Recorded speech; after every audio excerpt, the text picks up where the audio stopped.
میں نے دیکھا کہ مقدس میں سے ایک ندی نکل رہی تھی اور جہاں جہاں بہتی تھی زندگی لاتی ہے۔ کلام مقدس میں سے ہمارے لیے آج کی تلاوت حزقیال نبی کی کتاب اس کے 47ویں باب کی پہلی 9 اور پھر 12ویں آیت تک۔ اور وہ مجھے گھر کے مدخل پر واپس لایا تو کیا دیکھتا ہوں کہ گھر کی دہلیز کے نیچے سے مشرق کی طرف پانی نکل رہا ہے، کیونکہ گھر کا سامنا مشرق کی طرف تھا اور پانی گھر کی دہنی طرف کے نیچے سے مذبح کی جنوبی جانب سے بہتا تھا۔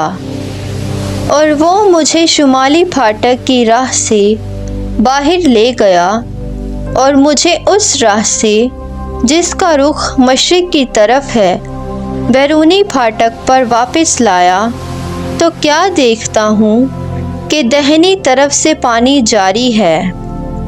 جب وہ مرد مشرق کی طرف آگے بڑھتا گیا تو اس کے ہاتھ میں پیمائش کی ڈوری تھی اور اس نے 1000 ہاتھ ناپا اور مجھے پانی میں سے گزارا، اور پانی ٹخنوں تک تھا۔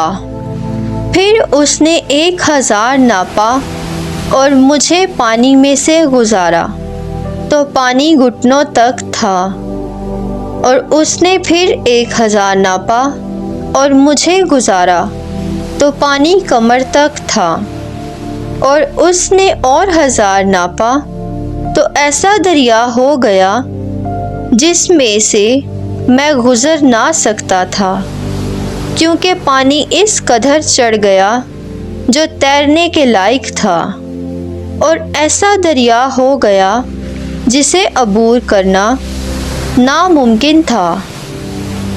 تب اس نے مجھ سے کہا کہ اے ابن بشر، کیا تو نے یہ دیکھا؟ اور وہ مجھے لے گیا اور دریا کے کنارے کنارے مجھے واپس لایا۔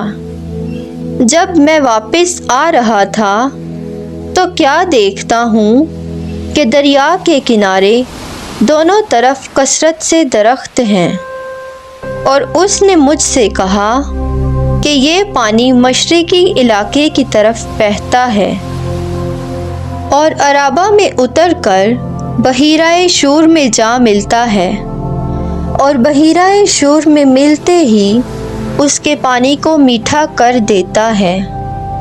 ہاں، یوں ہی ہوگا کہ جہاں کہیں یہ دریا پہنچے گا ہر ایک چلنے پھرنے والا جاندار زندہ رہے گا، اور اس پانی کے وہاں پہنچنے کی وجہ سے مچھلیوں کی بڑی کثرت ہو جائے گی، کیونکہ پانی میٹھا ہوگا۔ اور دریا کے کنارے دونوں طرف ہر قسم کے میوہ دار درخت اگیں گے جن کے پتے نہ کملائیں گے اور پھل موقوف نہ ہوں گے۔